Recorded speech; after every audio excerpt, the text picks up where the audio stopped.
Hi, and welcome back to Onward Shift's podcast. Today we have an amazing guest with us, James. And James, I just love your story and want to share your story.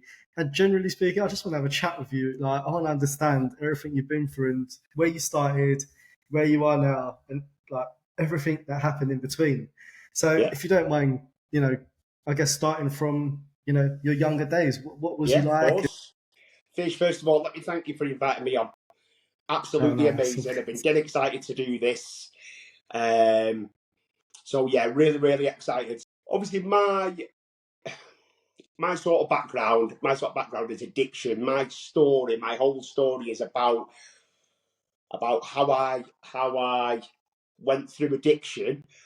Round about 15 years worth of addiction, and then the second part is 15 years to 20 years of recovery. So I have 35 years, 30 years of experience around addiction and recovery, stroke mental health, because obviously addiction comes under mental health.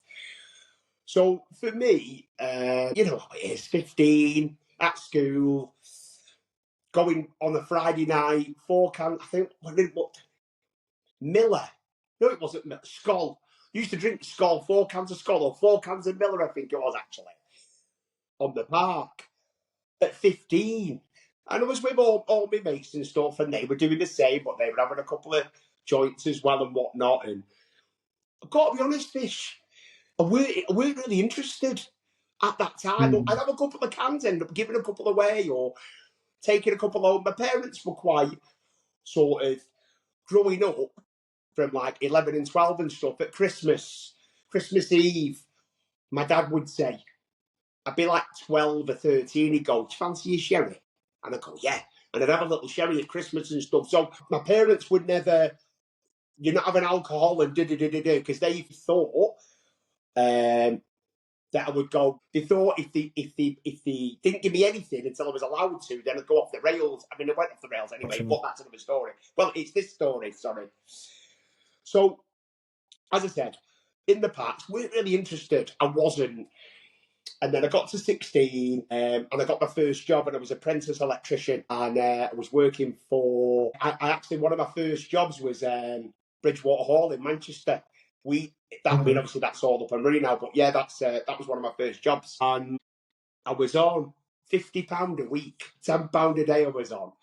Yeah. But I was addicted then to gambling, because I remember at 15, 16, I was on day release from college, and I remember my dad saying, right, so you start in college now, he said, I'm going to take you to the pub. So he took me to the pub at 16, and he said, you're not having lager, you can have a pint of bitter. Rank. Honestly, Bish, it was rank. But that didn't interest me. What interested me was the fruit machines in the corner of the pub. All them Ah. flashing lights got me. So I'd Mhm. say, Daddy, we got a couple of quid, and I'd put a couple of quid in, and I got the bug. I was instantly hooked on fruit machines. Oh, wow. Then when I started working, and I was earning £50 a week, and I get paid on a Friday, my wages would go in fruit machines. Now, sometimes I'd come home on a Friday night crying my eyes out because I'd lost 50 quid and I had board to pay and things to pay for. Other times I'd come home buzzing because I'd won 100 quid, 150 quid, and I'd buy my mum and dad a couple of treats at 16 saying I've just won and everything's great. But for me, from 16 to 19, I was Mm. bad on addiction. I was bad on gambling, and it weren't going in the bookies or anything. It was mainly fruit machines, and I would drive around to different pubs playing the fruit machines, and I would have a lime and soda. See, alcohol and drugs were quite late for me, and then it ended up that I did I was apprentice electrician for 2 years. I left when I was 18 on a building site, only because I'm quite poorly. I've got severe COPD, What's and I was that? Sorry. diagnosed at 19 with this. But I was Sorry, quite poor James. at buildings. Sorry, what's COPD? I've never heard of that before. You'll have to forgive me. Compulsive obstructive pulmonary disease. I think I'll have to I'll Google it, but I always get it Yeah. mixed up. But COPD. So basically, it's like asthma, like breathing difficulties. So, Okay. I've only got, even today, I've only got 35% lung capacity. So only 35% of my lungs work. Hence why I breathe like this. So, and I've lived for this all my life. This has been me. So I left the building game because of the dust and it wasn't great for me, for my health. Of course. Yeah. And I left and I went and became a fishmonger at Morrison's. I went and become a qualified fishmonger at Morrison's. And I started hanging around with older lads, just past my driving test. Again, driving around, doing the fruit machines and stuff. And let me tell you, those 3 years, it was taking me to some dark places, places where a couple of times in those 3 years I wanted to end everything, and I was quite close. One I tried, ended up being in hospital, and my mum took me to A&E, and luckily the next day everything was okay. And that's all from addiction. That's all, no drink or drugs involved. That's through gambling. It's so bad. I'm thankful that when I got into my addiction of drink and drugs, gambling was never really a part, thank God. Yeah. And you know what? Like, to touch on something there, James, like, I don't think you're the only one who suffered with that. Like, I'll be kind of vulnerable and open here as well. And I'll be honest with you, I was like, I don't know, early, like maybe like late, like maybe 19, 20, maybe 21, around that age. And all my life I've been a paper boy or worked in Next in a retail shop, and all of it, you know, it's not great money in that, especially the hours I was working, because I was also a student. So from that I got into an apprenticeship, and honestly I was by myself, like, all day, every day. It's crazy to think I was an apprentice, young apprentice, and I was just by myself all the time. But there was a William Hill literally next door to where I worked. And honestly, no word of a lie, I've spent like £900, like, you know, straight on the roulette machine. And honestly, it's that feeling of crap, and there's nothing you can do at all to get that money back other than gamble more. And then you're like, crap. And like, I just want to say, like, I get exactly what you mean with that. There's days where you're buzzing and you're like, yes, it's landed on green, or yes, it's landed on whatever. You feel sky high. But the days you lose, you feel rotten, completely rotten. And I get exactly that feeling. But yeah, sorry. You know, no, it's fine. Yeah. Going with the rule, I have played him, but again, that wasn't, I think, too complicated, I think, for me. But it's mad, in it, because I'm going to say something now which comes out later on. So you'll get this. You'll gamble £100 and you'll lose it, and you'll look in your wallet and you'll go, I've got £100 left. Right, I'm going to gamble that, and as soon as I get to £200, so I've got the money back, I'll be happy. Yeah. And you get to £200, and what happens? You keep going, man. Keep going. Just like, which I'll come to, when I was banging to my drink and drugs, I'd drink and I'd feel a bit woozy, so I'd have a line of Coke, which would bring me up, so it'd bring me onto a level, so where I'd feel a bit normal, and then I'd have a bit more drugs, and they'll take me up, and then I feel like paranoid and a bit wired, so I have a bit more drink, and it sort of levels me. And all I wanted to, every time I was drinking and using, all I wanted to do was feel normal. All I wanted to do was feel okay. Sometimes I'd be drunk, sometimes I'd be too high, and I just wanted to find that balance, and I could never find the balance. And the balance was, if I didn't take any drink or drugs, that's where I wanted to be. It's nuts. It's a nuts feeling. What got you to that? Like, well, I want to know more about like your upbringing, and I want to know like about you before addiction. Like, obviously the gambling addiction happened super early, and then you kind of left the construction industry, and then you become a fishmonger. What happened in that? So area? I was 19 because I was just before I was 19, about 18 and a half when I become a fishmonger. But if you want to go back to my family life, there was mum, dad, me, and my older brother. I had the happiest childhood. Really? Oh, mega. A lot of people go, he's an alcoholic. He went off the rails because he had trauma in his family life. I never did. I never did. Wow. I've got an older brother that's never gone off the rails ever. being brought up in the same house with the same amount Mm. of love, the same amount of care, the same amount of everything. I went off the rails, he didn't. People think it must be with upbringing. It's got nothing to do with upbringing. Trust me, nothing to do with upbringing at all.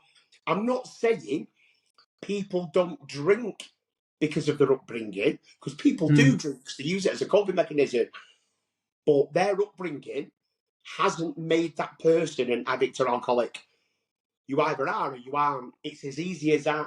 And my opinion, and it is only my opinion, is you're born with it. It's hereditary. So down the line, one of my family members may have been. I believe it's hereditary. You can't catch it. You can't. It's not because of circumstances. Does that make sense? Yeah, absolutely. And I just want to emphasize something here as well. Like, you're in 100% safe space. You are allowed to have your opinions, and this is what Onward Shift's all about. It's about creating that space for people to just go, this is how I feel. At 18 and a half, I got introduced to older people I used to work with, and I'd start going out, but I was always driving, and they would drink and smoke weed. And then they started to, and I remember this fish like it was yesterday. They started then to buy Coke, and they were like 22, 23, and I was 19. And I'd go, give me some. And they'd go, no, because I was going through, they didn't know what was wrong with me. I was diagnosed with this illness at 19. They didn't know what was wrong with me, so I was going through loads of tests at the time. My father has got the same condition as me. He passed away 5 years ago at 63. He got a massive infection in his little body called fighter, and he passed away because he's got the same illness. We've both got the same illness, and it's not actually COPD. They don't even know what it is. What me and my dad have got is unique. It's not even in the medical books. It's not even got a name. What we've got, the doctors are we're in the medical book. So when you get the students coming, and me and my dad would go to these appointments, the students would go. The professor that we were under would go, have you read in your books about the son and the father with that illness? And they'd all go, yeah, it's in your book. That's these two. They'd point us out. So but they class it as COPD because they don't know where it falls under that umbrella with the lungs and whatnot. Anyway, I'm digressing. No, that's cool. That's cool. One day, I was mindering that much every time we went out every weekend. One day, this lad just came in. He went, right, okay, I'll give you some. And he gave me my first one. And I'm not going to lie, I loved it. Loved it. Why And I did weren't you really want drinking at it, the time. James? Say again. So why did you want to try it so bad? Is it to like fit in the crowd, or what was the push to want it? Well, I don't know. I really don't know.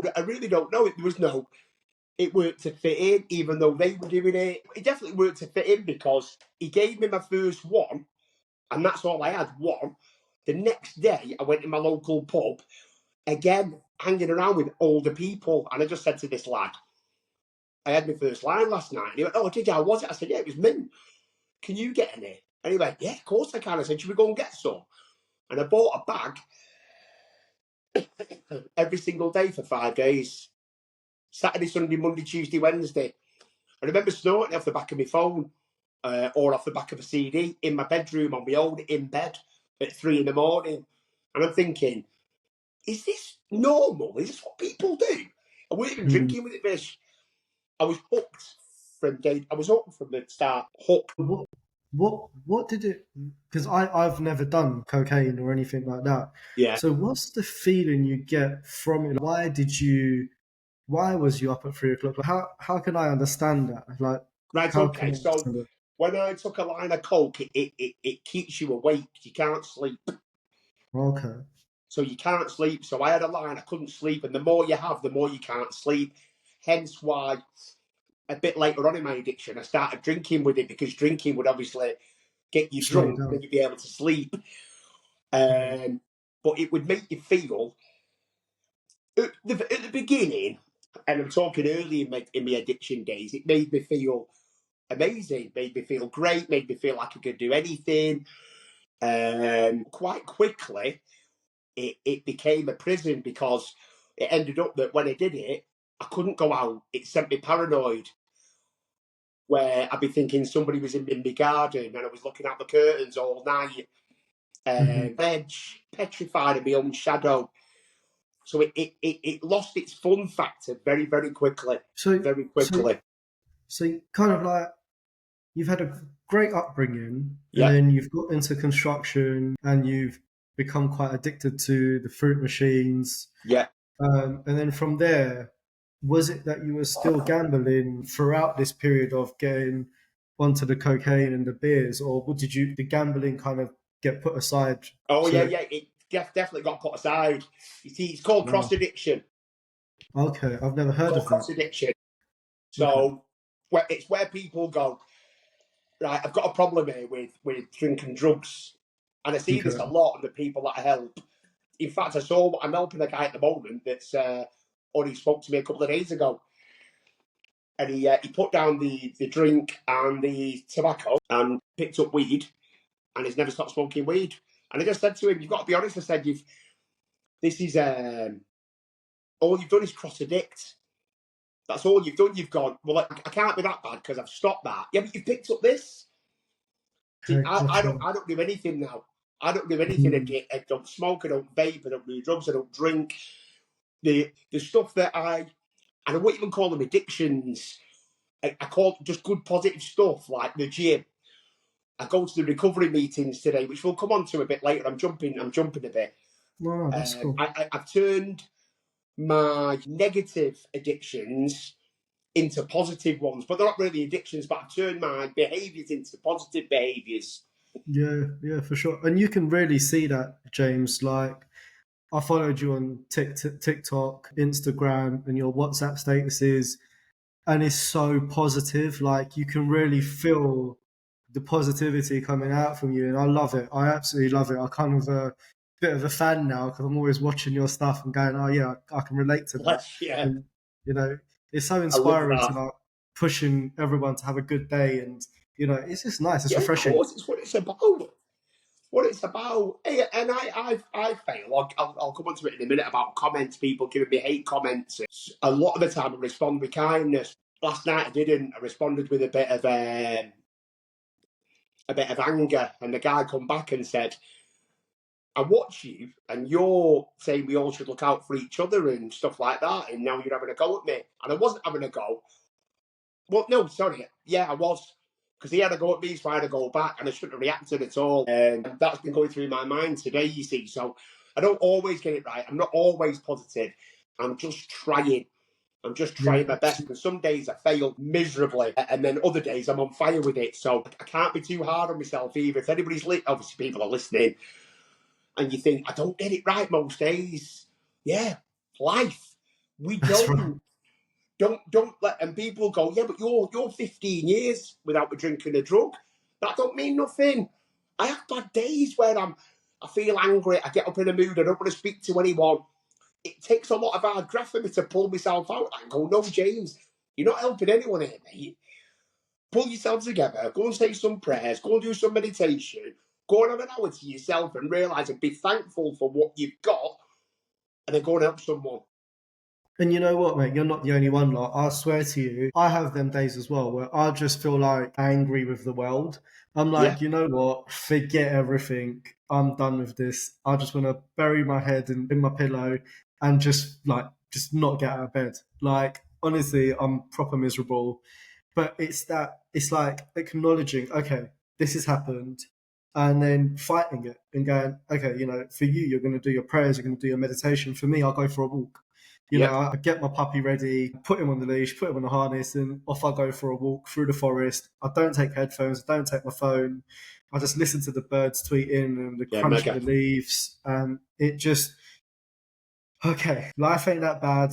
We can move past whatever this thing is that's annoyed me. And that's exactly the same as you. Let's just go out and see if we can help that one person. Yeah. Um, but sorry, we've proper gone off topic. But on Yeah, the we're going same all over the token, show. It's going to be a yeah, great one, this one, It's going to be a great one. mate, it's because you're such an open person. You bring out the openness in me as well, which is really, really nice. I Good, love I it. like it. Absolutely love it. This isn't about me, brother. This is a joint thing. Oh, cheers, This mate. is a joint Cheers. thing. This is both of us on a podcast. How would you know that we're not sharing and what you're sharing about opens up Mm. somebody else? Nothing to do with. You see, there's certain people that will there's certain people that you'll reach watching this that are not even connected to me one bit. Because straight away they'll think, nah, I'm not keen on his hoodie or I'm not keen on his tattoos or whatever. But you say something, I'll watch it, and then you say something, they go, he's bang on with that. So this is a joint thing. It ain't about me. Yeah, for sure. I appreciate that, man. But it's your story that is inspirational to so many people. And don't worry about the tattoos, man. I've got a full sleeve myself, so yeah. Okay, I'm covered. You're Absolutely like, covered. it's so cool, though. This, I absolutely love it. 2 full sleeves, 2 chest pieces, my full back still sick. there. Love it. I love Love it. that. I've got to say though, right? When I got my, so I've got like in my inner bicep, I've got a staircase, a clock, a man climbing up the staircase, and on the staircase is imprinted "Failure is winning." And mate, I had 7.5 hours of this lady just constantly scratching away. Like, I had to stop. I had to go to the shop, get a couple of paracetamols, and crack on again because Yeah, of it was course. so painful. I couldn't believe So it. bad. You Hey, get addicted your to the back, pain. I thought your back would be okay. I thought when I started my back, I thought, can't be that bad, your back. It's the worst I've ever had. Really? Yeah, your back's the worst. It was Oh, that no. bad. My Mhm. tattooist is a really, really good friend. Like, he's amazing. And I had it done 2 years ago, and it was 7 sittings, my back tattoo. 7 full days it was. Hang on, 1, 2, 3, 4, 6. 6 full days it was. And he did the outline of my tattoo, and I was squirming that much that he said to me, right, and your next one tomorrow, because my next one was the next day. But you go and get yourself some numbing cream, please. Yeah. I went, Yeah. you don't like tattooing with numbing cream, Johnny. It's called Johnny. You don't like tattooing with a cream. He went, I know I don't like it, but I can't sit through another full day with you screaming like that on the chair. I went, right, okay, no problem. Got a load of numbing cream. As he's doing the second day, I fell asleep. No way. Yeah, I fell asleep for half an hour. Gone. I was zonked. Couldn't feel nothing. Couldn't feel anything. No. It was incredible. Mate, So on my full anyway, sleeve. we're going way off subject Yeah, here. yeah. But I got to throw this out there. On my full sleeve, it was I think mine was about 6 or 7 full days as well. And the guy was like, "You ain't using numbing cream." So on the I've got I'll show you if I don't know if you can see it. But I've got a lady, Oh which is yeah, an I Indian can see. goddess, right on my elbow and on my wrist as well. Oh my god, that was Killing. fire! That was fire. Yeah, But yeah, so sorry, bad. we have completely gone off topic here. But So yeah. bad. Yeah, but you can edit bits out, can't you? Nah, I don't do no editing, mate. This is it. Oh, This do is you the not? real Is this deal. how it is raw? Yeah, mate. Oh, Absolutely, I love it. I absolutely. love it. Yeah. So Yeah. Back yeah, I to love you, it. man. Love Back it. to you. So where were we? 19. Mhm. So I was 19. Done all that. I knew I had a problem.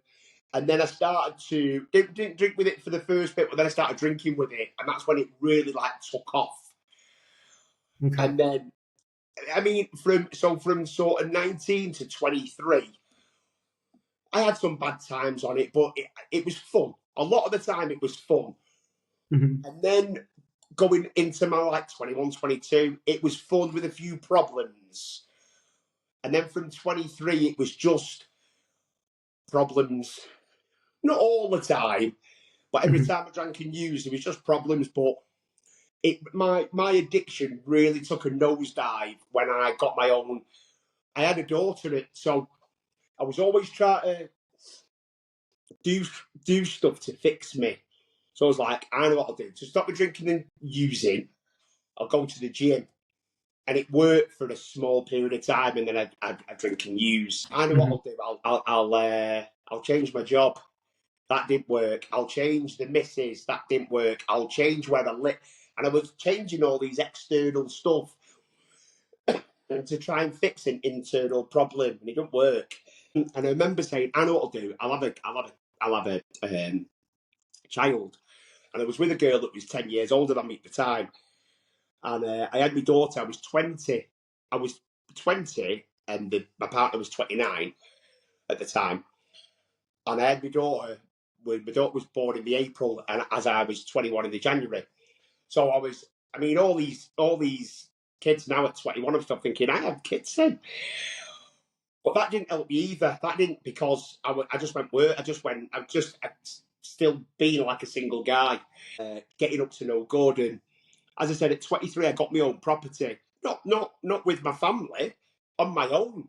And that's when my addiction took a real nosedive, because we didn't really have, we had phones and stuff, but they weren't really connected as if you are now with like Find My Friends and all that. And I could drink. I could stay in my flat all week, and my parents and my brother and stuff, they'd think I was just at work. They'd think I was cracking on with life, and I wasn't. I was drinking for 7 days, non-stop in my flat. And then, you see, this was at 23. So from 23 to 26, I'd started to work so I'd left Morrison's at 20 years old, had a better time out, and then I went working for a bank at 21. I worked for the Halifax Bank of Scotland at 21, and I was with them till I was 26.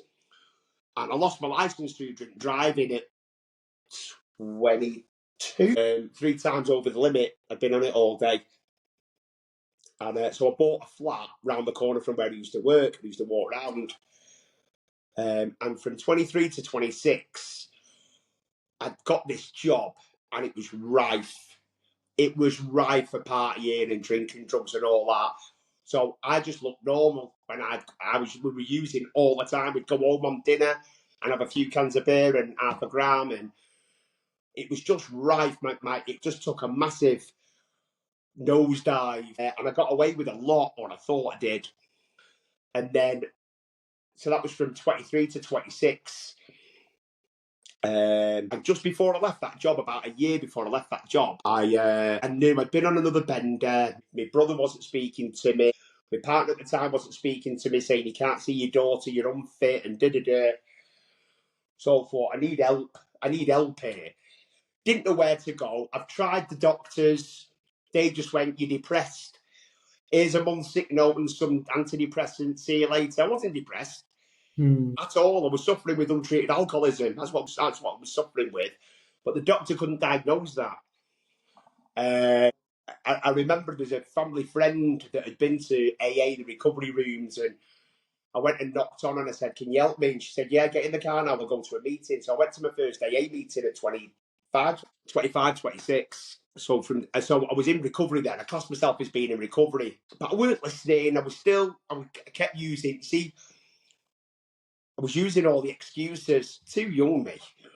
Too young, 26. I don't want to be. Yeah, I don't want to stop drinking it. Deep down, I didn't want to stop. See, the only thing that makes anybody stop and change is pain. If you're not going through enough pain, why would you change? You wouldn't. What do you mean by that? Like, sorry, can we take it back a minute as well, actually? Because Go for it. you're so young, but you've managed to buy a property. That means you were switched on. You're smart enough to do that, and you're smart enough to go from construction to working at Morrison's as a fishmonger to working in a bank. Like you're clearly an intelligent young man. Like how did it happen?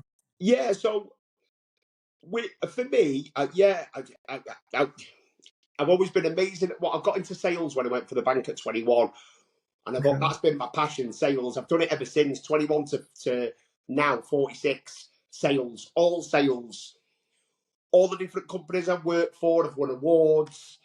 I've been employee of the year at the whole of the Northwest. And just only 2 years ago, I became number one in Volkswagen out the whole country. And I got a private plate, one VW worth £500,000. No way. That was for me for a year. So I've always been great at, as you put it, switched on at working, at buying properties and nice clothes. But when it comes to drinking drugs, I can't. I struggle in that department. When I need to stop, I can't, because I have an illness. Addiction, alcoholism is an illness. It's recognised by the World Health Organization as an illness. And people still say, well, you're choosing to drink. I ain't choosing to drink. Do you really think I'm choosing to drink when I've got my little girl at 7 years old crying, begging me not to drink? And I've already had a few drinks in me, and I'm going to stop. No, I have an illness, a twofold illness. going a bit deep here, Vish. Yeah, only if you're comfortable sharing. Of course. I have a twofold illness. So alcoholism, and obviously this is going to help people help people in general, I suppose. Alcoholism is a twofold illness. It's a physical allergy of the body, and it's a mental obsession of the mind, right? So basically, say you suffered with just the physical allergy, and every time you took a drink, your body craved more and more and more and more until you were passed out, locked up, asleep, whatever. Once you started, you couldn't stop. Mm-hmm. That's the physical allergy. That's what happens in my body, right? Okay.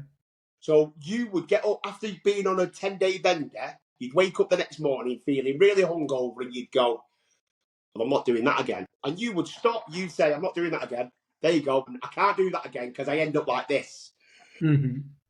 But the difference between me and you is I suffer with a mental obsession in the mind here. And it's a part of the brain that doesn't quite connect properly. And I'll remember the 10-day drink and drug fueled bender that was horrendous. Mm-hmm. And my mate will go, James, do you fancy a little drink? And I'll go, Mm-hmm. yeah, no problem, I can have the one. My mind, my obsession of the mind goes, it convinces me that by having one, I'll be okay. Mm-hmm. It has me over every single time. So, because I've got the physical allergy, same as you. Mm-hmm. But my mind will convince me that that's okay to do. Just the one, I have the one. What happens? It sets off the physical allergy in my body, and I want more and more and more and more until I'm locked up, passed out, whatever. That's So really that's the interesting. illness of alcoholism. That's the illness of addiction. Yeah. So I'll never get rid of the physical. It's still in me now. So I need to change my mind. I need to change my thinking. And that's how I've got over addiction. And I do on a daily basis. You know what's really interesting with that is I've got something called OCD, which is obsessive compulsive disorder. Yeah. And honestly, like, I never really talk about the hardship of it, but I'll open up today. There'll be times, right? I'm not exaggerating, so I'm not joking, right? I have like 3 windows. So I had a flat and it had 3 quite big windows. And on each window, it had this separate blind. And I'm not joking with you, James, right? If I didn't get those blinds perfectly level, I could not leave the house. I'm not even joking. Like, it got to the stage where like my friends and family would come over and take the mick out of me and like put the blinds all differently and all of these jokey things, right? But that would really affect me. Like, I'm talking severely. I was late to work. I could not leave my house. Like, yeah, it just got to a stage where even little things like, did I lock my front door? Oh my God, I can't remember. So I'd get up, check the door, get up, check the door, get up. I'm not exaggerating this, mate. It would be like 10 times. And then I'd be content with myself. But then something else would go off in my head that, did I lock the van? Oh crap. So now I have to unlock the door to walk downstairs to check the van. So that compulsive behavior is actually, to cut a long story short, like, I ended up seeing a therapist about that. And she forced me, she was like, your mindset needs to change here. So purposefully put your blinds differently and walk out that house and know nothing bad will happen. And it's just little psychological things like that. Like, is it the same with addiction? Is it those barriers you have to break? Like, how do you break them? So how I broke, and people are different. People have their own way of doing it. I know people that have gone to the gym and have given up drinking drugs and they're living their best life. Amazing. I tried that, couldn't do it. I know people that have gone to the church, given up everything, gone to the church, devoted their life to the church, they've given up drinking drugs and living their best life. I tried that as well. What I had to do is I had to go to the Alcoholics Anonymous, which is how can I describe Alcoholics Anonymous? It's like a support group, and nobody's paid. It's people like me that all go to a room or like a church or a community hall or something at a certain time every day, or when it's on, they put meetings on, and we go and we just talk about recovery. We talk about the 12-step program. You see, have you heard of a 12-step program? I haven't, no. You've never heard of a 12-step program? No. Right. So in a lot of addiction-based support groups, They had what's called the 12-step program. I'm going to share a bit of history here with you with Alcoholics Anonymous. So, yeah, please.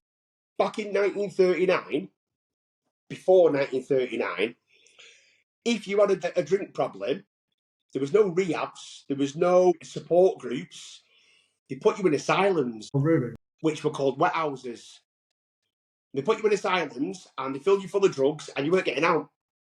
That was it, done. There was three ways how to get into an asylum. You had to be signed over by a judge, a doctor, or a loved one. They had to physically sign you over, and then you were done. You weren't getting out. This was before 1935. Anyway, there was a guy, very wealthy guy called Roland Hazard, and he went to there was a group called the Oxford Groups, and they were a 20th century Christianity group, and they had 6 steps, and it was like, if you've done any wrong to people, make amends, help where you can, believe in God, and there was 6 little steps that you followed. And what happened was, there was a guy called Ebby Thatcher, and he was just about to get signed over to the asylum. And Roland Hazard was in the court with another man, we don't know his name. And Roland Hazard says to the judge, sign him over to us for 2 months. And if he's no better, then we'll give him you back and you can put him in the asylum. And the judge straight away went, yeah, here, he's yours. See you later. So they took this lad to the Oxford Groups, and within a month, he was clean and sober and living his best life.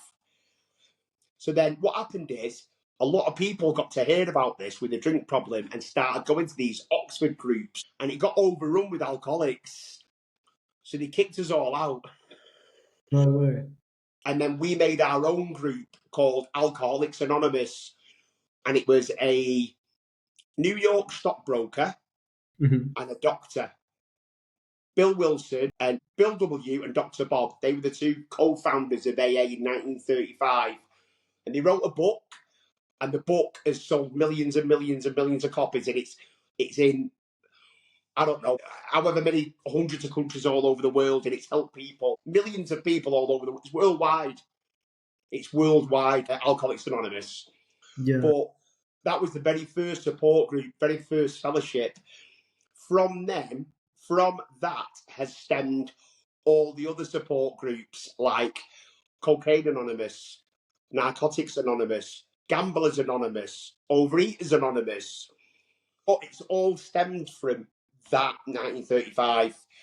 So that's a little bit of history of AA. Going back to it, I've tried all the different avenues. I've tried the church. I've tried, even though I'm a Christian today, I tried the church, I tried the gym, I tried all these different things, Vision. Nothing worked until finally I went to AA, and they had the solution for me. And the solution is go to the meetings, hang around with like-minded people. So that's your support group. And then you work the 12-step program and get God in your life, or a higher power, or a little bit of faith you may have. Mine's God, Jesus. I believe in Jesus, and that's what's got me clean and sober, living my best life this last 15 years. So can I go touch on something which is quite personal, and that's your daughter? Like, is that okay to touch on, or should we? Yeah, good. Yeah, amazing. Yeah. Obviously, you've got this tiny little human in front of you telling you to stop drinking. How is that making you feel? What is that? What's the feeling inside at that moment where you've compulsory got a drink, but you've got your loved one staring at you going, please stop? Like, how does that feel for you? It was horrendous, because deep down, I knew I had to stop, but it was my coping mechanism. It was what solved a lot of things for me, the drink. So instead of taking accountability and going, right, okay, Charlotte, her name's Charlotte, I'll, right, all right, I'll go and get help. I was just convinced that if I could convince her everything would be okay, I'll be able to carry on doing what I'm doing. But yeah, it was horrendous, because I was thinking, I'm just an absolute wrong-un. Who does that? I'm thinking, who does that to their own kid? But it wasn't because I didn't love, because my family used to say, especially my dad, "You've got your daughter there. If you love your daughter, you'll stop." I'm like, I do love my daughter, but I ain't stopping it. You put it's honestly, and it's quite difficult to explain it to people that have not experienced it. That's when you get the people saying, "Well, just stop." Oh, really? Do you not think if I could, I would? I've got a crying her eyes out. Do you not think? Excuse me. Do you not think that if I could, I'd just stop and go, "Yeah, I'm stopping." I physically can't. It's impossible for me to stop on my own. So yeah, but my daughter knows everything. She knows she's seen a lot from being 3, 4 years old up until 10 when I got into recovery. She's 24 now, just given us our first grandchild, 8 months old. Now, so as I'm saying, she's seen a lot and heard a lot, and I've made amends for that today. Part of the 12-step program is you go and make direct amends to people that you've hurt wherever possible. I sat her down and apologised and said, "You know what? Dad's so sorry for everything that's happened. Today I make what's called a living amends." So my addiction is like a pebble in a pond, fish. I used to say quite openly, I did a video on this the other day, to be fair, on TikTok, well, on all my platforms. And it's like a pebble in a pond. So the ripple effect is incredible. And I used to say, "Listen, I'm having a few drinks. I'm not harming anyone. I'm having a few drinks. I'm not. Oh, what? Massively." The ripple effect it had on my parents, my brothers. I ended up getting a stepbrother, which was my brother's best friend. We welcomed him into the family. So I say I've got two. There's three of us. I've got two brothers now, middle and older. And yeah, I lost my train of thought then, Fish. That's all right. Take your time, mate. Take your time. So There's the ripple effect. yeah, ripple effect. I didn't realise the ripple effect it was having on all my friends and family and loved ones. I didn't. But what I do today is I make sure that the ripple effect today in my recovery affects all them as well. You see, me and my daughter are very honest. That's what I want to say. We're very, very honest. She knows everything. And if there's some stuff she doesn't know and she hears something, she'll ask me and I'll tell her the truth. Yeah, you know what? It happened like that. I'm really sorry. I forgot about that. Because I think I've told her everything that happened, but there's some stuff I probably forgot. But this is how good recovery is, Vish. So I started to see. I never saw my daughter for when I was in the last 9 months of my addiction. I never saw my daughter once because I couldn't even look after myself. I was living rough. I was unemployable. I wasn't bathing very often. Wasn't brushing my teeth. Wasn't hygiene was out the window. I was drinking in pubs at 11 in the morning. I was just living for drinking. And I wouldn't really use towards the end of my drinking because it was too expensive and I can get a lot more beer with that than the drugs. So I couldn't see my daughter. When I first got sober, I started to build the relationship back up with my daughter and my ex-partner at that time. I ended up getting back with her for a bit. And I started to build the relationship up. Anyway, at 15, I was with somebody else at that time and stuff, and I'm living with them and her son. Well, it's my son now. Anyway, and they all Charlotte's side of the family emigrated to Canada. All of them. When she was 15. And to say I was distraught was an understatement. I was, because I saw her every Wednesday, every weekend, we have her. And I loved having her. We had the best time. And then she was gone. And we FaceTimed and stuff, but I was broken. I had a breakdown 3 months later. I never drank or used, but I had an emotional breakdown 3 months later for 2 or 3 days, really bad. Nearly lost my job because it happened in work.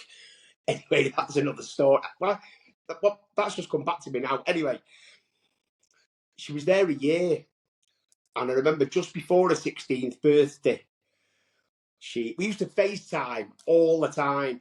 You see, she immigrated to Canada, So when I was going to the gym at 6 in the morning, it was like 11 o'clock at night there, and she was watching.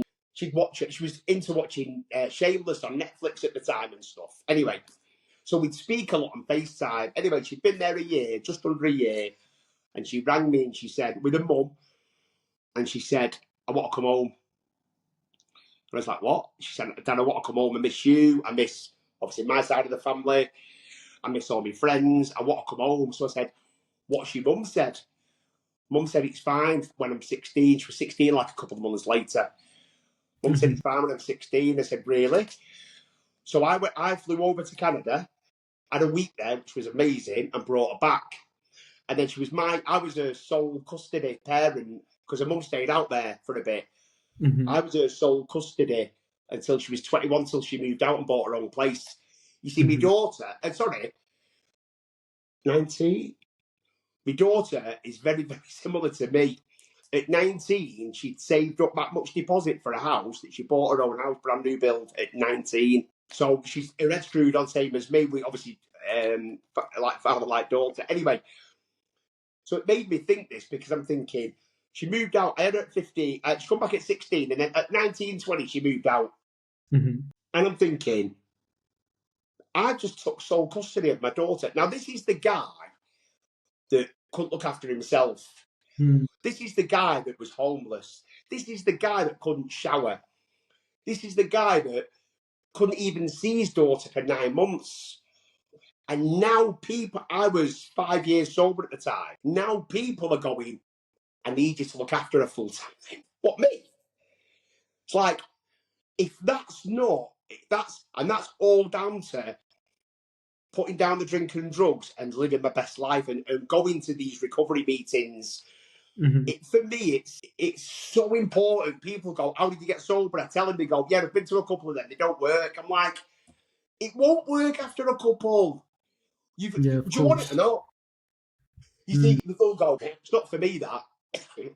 When you've had enough pain, you'll come back. You will come back to the rooms, 100%. Because when I got back at 30, when I was 31, let me just get me an ale and 2 ticks at this. Yeah, no problems at all. No problems at all. You're all right? Yeah, I'm all right. Just a lot of talking, but I've got my drink. So, as I was saying, this is the guy that weren't allowed to look after his daughter, weren't allowed to see his daughter, and then he becomes sole custody of her. But yeah, you see, that was what I was going to say. When I was 31, I was that broken. That I had no other option, and I would have done anything to get sober because I didn't want to go through this pain anymore. This racing head that alcoholism gives you. It can come across as depression, but it's not. But just this, sick and tired of feeling sick and tired. I was just like done. I was like, I can't do this anymore. And I've been fighting alcohol, like addiction, for years, thinking I can beat this. No, we have to surrender and go, you know what, I can't do this no more. And I believe that's to any addiction. If you've got a lurking notion in the back of your mind that one day, somehow, some way, you'll be able to have that one bet or that one line or that one drink, if you've got that lurking notion in the back of your mind, chances are you're on a sticky wicket and you will drink again. So I don't know that I'll never drink again. My experience shows me I'll drink again in the future. I don't want to, but my experience shows me I'll drink again if I don't do certain stuff. See, there's certain stuff I've got to do on a daily basis. It's called a daily reprieve. And there's certain stuff I've got to do on a daily basis so I don't drink. Okay. So, yeah. So what type of stuff do you do on a daily basis? Is it the meditation, the prayers? No, the prayer, yeah. Prayer's a big part of it. But so for me, the key factor into my recovery is helping. That's number one. Helping people. Because by helping people, that gets me out of self. You see, the book says, we have a book that we from. And it says in there, nothing guarantees immunity from alcohol than God working with another drunk.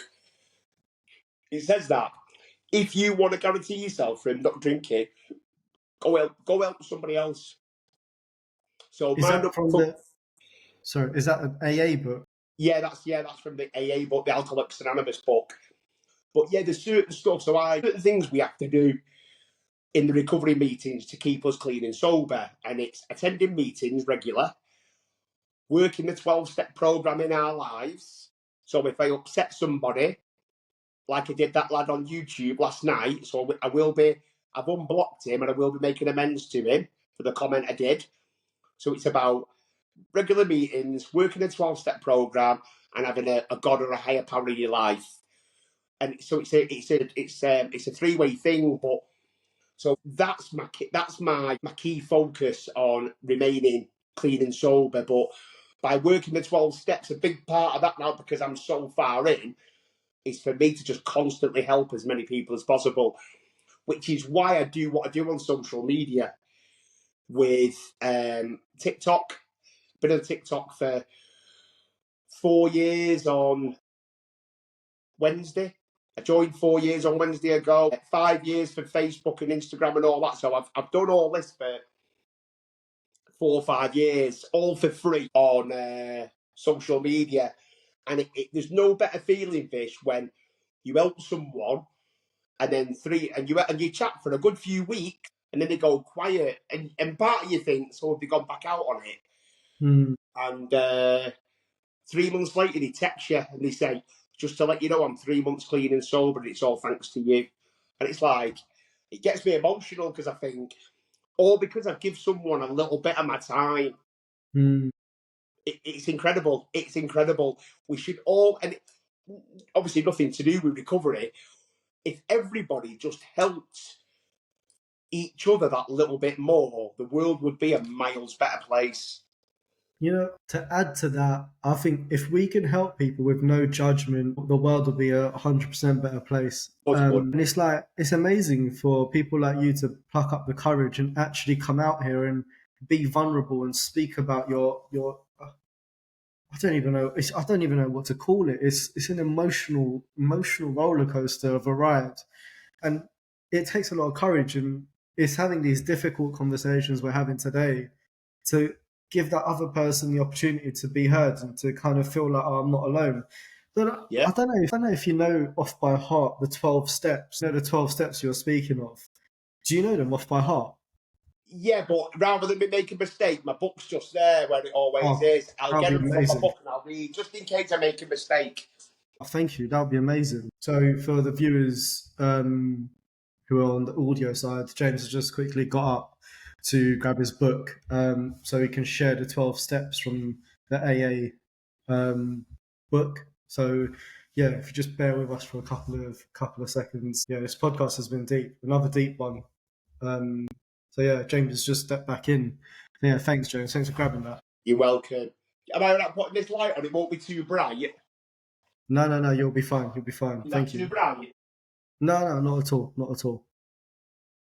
So this is as you can see, mine's a bit battered because it's been used that much. It's 15-year-old and all the things, and it's got all green highlighters in it and stuff where I make notes. Is that the AA book? Sorry. Yes. So this is the Alcoholics Anonymous book. So but it's called in the rooms. It's called the Big Book. It's not a big book, but it's called the Big Book. Okay, it looks like a fairly big book, to be honest with you. It's a decent size, but we only need to recover from alcoholism and live your best life. That is all you need. Oh wow! So what's that, like 20, 30 pages, if that? That 104. Oh, is that 104 pages? That's 104 pages. Okay. And then in comparison to that, is stories for people to identify, to see if people read the stories and go, I do that. I do. So that's what it is. But let me read the 12. Oh, it works. 1 second. 12 steps of recovery. Ready? Step 1 is we admitted we were powerless over alcohol, that our lives had become unmanageable. Step 2, came to believe that a power greater than ourselves could restore us to sanity. Step 3, made a decision to turn our will and our lives over to the care of God as we understood Him. 4, made a searching and fearless moral inventory of ourselves. 5, admitting to God, to ourselves, and to another human being the exact nature of our wrongs. Step 6, we're entirely ready to have God remove all these defects of character. 7, humbly asked him to remove our shortcomings. 8, made a list of all persons we had harmed and become willing to make amends to them all. Step 9, made direct amends to such people wherever possible, except when to do so would injure them or others. Step 10, continue to take personal inventory and when we were wrong, promptly admitted it. Step 11, sought through prayer and meditation to improve our conscious contact with God as we understood him, praying only for the knowledge of his will for us and the power to carry that out. Step 12, having had a spiritual awakening as a result of these steps, we tried to carry this message to alcoholics and to practice these principles in all our affairs. Now, they differ to different fellowships. Some of them are slightly different, but they all came from this. But we haven't got time to go in depth about everyone. Of course. Wow, that's quite religious, isn't it? And it's interesting how they use the word God, but not a specific God, which is nice because it keeps it open. So it's loads of people like yourself, and it's quite common. Like you just said, it's quite religious. It's not a religious book.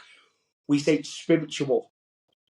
It's a spiritual book because there's no religion. We say to people, I was very blessed when I got in the rooms because it's God. It's God that makes us. Once we do this work, it's God that then comes in and removes the obsession of the mind, moves that little mental. He removes the obsession of the mind. God does that, and you have people that will come in going, "Don't believe in God." I'm like, "Oh, right, okay," but if people say that, there's a whole chapter here called "We Agnostics," and we say, "No problem, read that."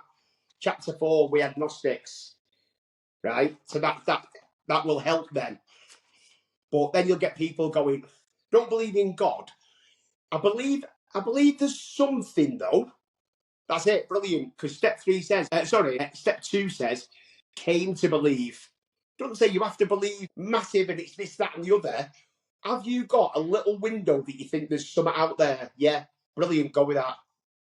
It's just to start, because I know people in the recovery rooms that first came in and thought, don't believe in God. People that believe in God are weirdos. And they've actually turned into Christians by going through the work and thinking, hang on a minute, this is working for me, this. God in my life is working for me. I can't deny there's in my life there has to be a God, because I couldn't stay sober for the love of my own daughter. And once I put all my love and trust into God, and then I become sober, and you want me to say there's no God? No. In my head and my heart, 1,000,000% there's a God. I guess that explains your logo as well.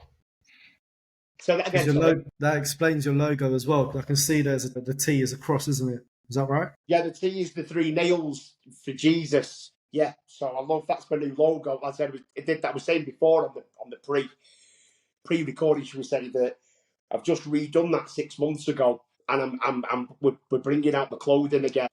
I've just done a new T-shirt, and the amount of stick I've got off it, I've got a T-shirt that's got my little logo there. It's got Jesus loves me on the front, and it's got a cross with "Stay Blessed" in it on the side here. And I've done a few videos on it on social media. Oh my days, the amount of stick I've got. Good or bad? Oh, bad, really bad. Oh, how come? Oh, loads of bad stick. Oh yeah, loads of people. You say the word of Jesus to people, and it's like it riles them up. Not everyone, of course, but then you've got other people that love it. So, and that's touching on something we spoke about a little bit ago. Is we need to, like, there's no problems with that, is there? Like, people will believe different things, and is having these conversations and going, it's okay. Like, you believe in Jesus, and that's okay. Another person will believe in another God, and another person will believe in another. It's all okay. Absolutely fine. And that's the beauty of it. And when I think as a society we understand that it's that difference is completely fine. Like there's no Yeah, of right course and it there's is. no wrong. And let's just support if that person's going through an alcohol addiction and they found their God, whoever that God may be, and if that's helping them, then wicked. Yeah, That's all we amazing. need. That's all we need. But to be fair, I quite like your logo, and I think it's really smart how you've incorporated Thanks. the cross Is that into your it. logo? This is my logo. Yeah, yeah, Is it's that your? onward and then shift. Yeah, yeah, this is mine. Yeah, this is right. Yeah, So yeah. what? So explain that to me then. Honestly, it's the silliest thing in the world, right? It's onward, so I thought I'll do an arrow facing like going onwards, and then I was looking at my laptop and I was going shift, and then the shift key was an arrow up, and I thought, oh yeah, because we want to kind of consistently level up, don't Outward we? and upwards. Yeah, of course. Yeah, so onwards and upwards. So yeah, I so love then that. onward shift made sense because the shift is actually the arrow key of a laptop, which I'm Got you. consistently using. So that's why you called Onward Shift. Yeah, exactly. Yeah, as Yeah, I simple love as that. that. Love that. So you've got the Yeah. thing. No, I love it. It's not silly. I love Yeah. it. Oh, cheers, mate. But I think I know we promised an hour, so we've come over that hour. But Yeah. is there anything you could leave us with, where let's say someone is listening to this and they are struggling, and they might be at the beginning, middle, or hopefully coming towards the end of it. Like, what words of wisdom can you give that person to kind of go, just make it happen, just do it, keep going. And obviously, I'd love it if you can also put your TikTok so that people can hopefully subscribe Yeah, I to was you, going to listen say to you. so. Please do. Just the one bit of advice with people with addiction and mental health is it's a great saying. It says, "This too shall pass." What you're feeling, what you're going through now, it will pass. It will. It always does. And sort of another one is, and it's one of my favourite sayings. We've only got today. Mm, We only have today. One of my favourite sayings, and it used to be on the back of all my hoodies, is tomorrow is not promised. mm, And it's not for none of us. None of us. Thousands of people didn't wake up this morning that had plans for today. yeah, it's true. Thousands. And we've woke up and I've been to the gym and we've done the shopping for the week and I'm speaking to this beautiful man and trying to help others. And we're blessed. So for anyone that's struggling around, like I said, the addiction and stuff, keep it in the day. Just keep it in the day, and whatever you're feeling bad will pass. And if you're feeling good and you're feeling on top of the world and you're on fire with mental health recovery, you think you're really making progress with it all, embrace that as well. And then just to say, listen, if anybody needs help and it's all free and it's all confidential, I must stress, if anyone sends me a message, I don't even tell my partner at all. It's just me. So if anybody's struggling, you can get me on TikTok, JT Motiv. You can get me on Instagram, JT Motiv. And you can get me on LinkedIn, JT Motiv. Could you just spell that for us? Because Yeah, so it's my emblem. So it's JT and then Motiv. That's it. Just put that in and it'll come up. There's no E on the end. And YouTube, but I don't really answer YouTube. That's just for watching my videos and comments and whatnot. But yeah, anybody needs any help, just get in touch. Talking's good. Talking solves things. percent. And James, you know what? There's something that just sprung to mind, and it's something that I think every single person has gone through, and that's seeing someone on the street who is clearly addicted to something. What can we do to help that person? Because there's always judgment. There's always horrible things to say about that person when realistically there absolutely shouldn't be. Like that person is struggling and they're struggling so much. Like what could we do? Is it just give a smile? What is it that we could do to that And person? anything, I always make sure. So doing reference to that scenario, that example of the homeless person, Mm, I go over. I don't straight away just give them money. mm, I sit with them okay. because I when I was with the church years ago, oh God, 10 years ago, I was with the church and we used to feed the homeless every Sunday. And I got chatting to a few people, and they become regulars, and they go, "Yes, James," and you know what? They're so polite, so thankful, and so polite. We used to take sandwiches, hot drinks in a flask, and all that. Pour the hot drinks and give them these little aftercare packs with toilet roll in and wipes and stuff like that. And I got chatting to a few of them, and I got to know them quite well. And they said, you know, the one thing that hurts them most is it's like they're invisible. So with you just saying that about what, just give them a smile, even if I've not got time to stop for 2 or 3 minutes because I've got to dash somewhere and come back, I will always walk past, make eye contact and go, "How you doing, bro? Are you okay?" And I go, "Yeah, I'm good, thanks." Or, "Yeah, I'm not too bad." And I go, keep smiling. Whatever it is, just a little something, a little positive comment. Yeah, just you've got, but it's all right to say what it's great. What can we do to help them? You've also got to, and it might sound a bit rough, this, but you've got to see if they want the help. Of course. You've Of got to course. see if they want the help. You can't help someone that doesn't want to be helped. And if you do, thinking, "Well, I'm just going to keep trying on this one person," you're missing an opportunity to invest your time into somebody else that wants it. So you have to be very, very careful of not wasting your time on people that actually don't want your help. Of course. And focus on the people that do. I think there's a charity, and again, I can't remember the charity's name, but it's where you can actually sleep rough for one night in London. So you bring your own sleeping bag, and you basically sleep rough in London for a day, and all the money, I believe, goes to like homeless people, and it's a charity. Right. I'll find out about it, and maybe me and you can do a collaboration on it if you're up for it. To support the charity. I'll figure a bit more about it, and I'll send you some bits over, and I think that'll be quite. Oh yeah, I don't think that this is the last one. Vish, I want to be doing another one with you, and another one with you. We can speak about other stuff. Please, absolutely, that would be amazing, James. Yeah, absolutely. But I know I keep stretching this out. I'm so sorry. It's just I'm just so curious. It's fine. It's absolutely fine. Just always want to learn and kind of absorb another person's life, because I won't walk that walk, but I want to learn about it, because if I can learn about it, then I can help someone else with it. And your story is fantastic, James. You've gone through so much. I've got to be honest as well. I feel like, we've done an hour and 15 minutes, and I feel like I've missed, I feel like I've only told you 50%. Because I can't cram in 30 years of addiction and recovery in an hour. It's impossible. Yeah. But the stories that I've got that are hilarious. I've had some great times in drinking and drugs, but then I've had some very, very, very dark times in drinking and drugs. So it's not all doom and gloom, but yeah, I've got some amazing stories. There's a